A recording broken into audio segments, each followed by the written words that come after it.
So again back with the H.C. Verma question. This time projectile motions problem. One of my favorite topics in the projectile motion.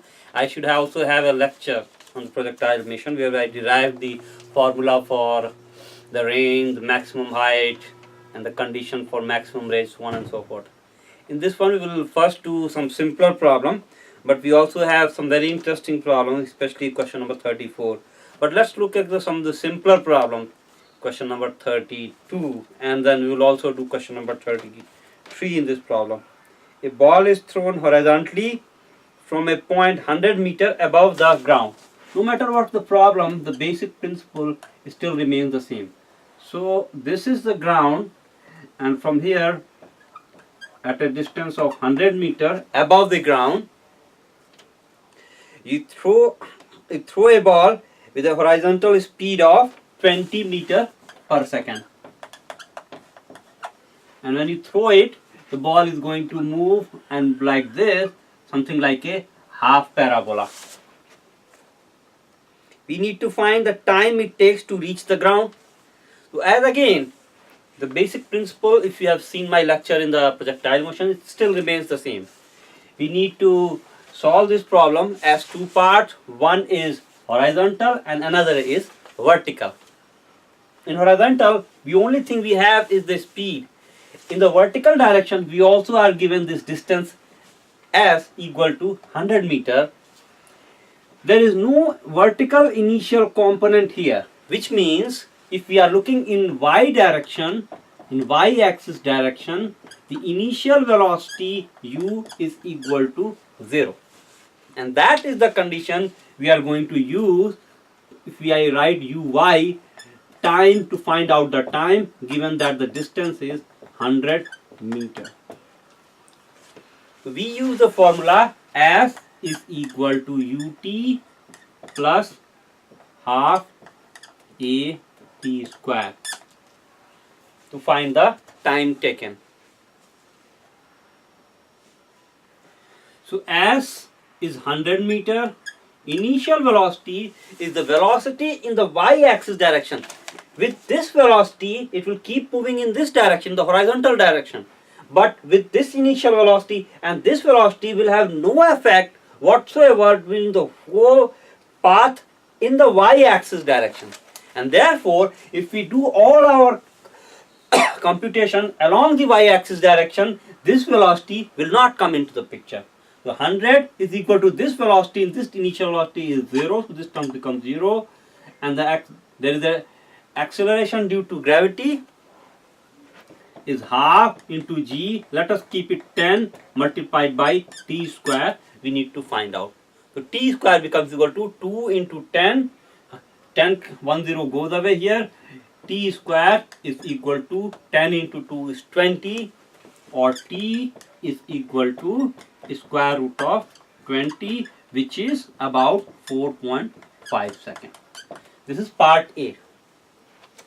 And then in part B,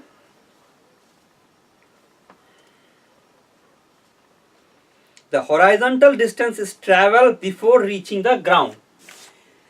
Now, in the horizontal direction, there is no acceleration. That means this 20 meter per second, any point of time it will stay 20 meter per second. Here, here, here, here, here, everywhere. Because there is no force acting in this direction. That velocity will stay same. The vertical velocity will keep increasing. This one increases here, and increases further here. Vertical velocity will keep increasing because there is a force of acceleration working on this particle. But the horizontal velocity is the same, and the distance that it will cover, let us call it r, will be given by this horizontal velocity multiplied by the time. So if I say r, that will be equal to 20 meter per second multiplied by the time of the flight, which is same in the horizontal as well as the vertical. And this time we will take from here is 4.5 seconds. This will be equal to 90 meter. That is our horizontal distance. Move on to plot number C. The velocity with which it strikes the ground, and we need to find the direction as well as the magnitude. When it strikes here, the horizontal velocity is 20 meters per second. What is the vertical velocity? It starts with 0 and moves under the effect of the gravity, and in that case, during this path from here to here, we apply V is equal to U plus AT. The vertical velocity, initial velocity is 0. The acceleration due to gravity is 10 meters per second square and time of flight is 4.5. So this will be 45 meter per second. So this I write 45 meter per second. The vertical velocity component 45 meter per second. Horizontal the component is 20 meter per second. So net velocity will be equal to the magnitude. Its magnitude will be square root of 45 square plus 20 square. And if you want to find the direction, let us say it makes an angle theta with the horizontal, and tan theta will be equal to this 45 divided by 20, approximately equal to 9 divided by 4. You can do the calculations. I will check the answer. Make sure I'm not making any mistakes. I don't have the answer right now, but hopefully this answer is correct. If not, you can check it and let me know in the comment section, because you are not the only ones making the mistakes in the calculations. Move on to problem number 33. Projectile motion problems are very interesting if you get the concept of resolving the vertical and the horizontal thing. Keep them separate, and that's all you need to know to solve all kinds of the projectile motion problem. In problem number 33, a ball is thrown at a speed of 40 meters per second at an angle of 60 degree with the horizontal. This is horizontal, and we have a ball thrown at an angle of, let's make it look like 60 degree. So it will move like this. So this angle is 60 degree. And the speed is 40 meters per second. This is 40 meters per second. Find the maximum height reached, the range of the ball. We need to find this maximum height, capital H. I will not assume that I memorize any formula and then solve it. What we will do is, this velocity has two components, one horizontal and one vertical. So the vertical component is 40 into sine 60 degree. And with this velocity, let us make it look realistic, so I will make it smaller. So this looks more realistic. With 40 sine 60 degree, it goes up, and this velocity keeps on reducing like this and finally becomes 0 here. So what happens?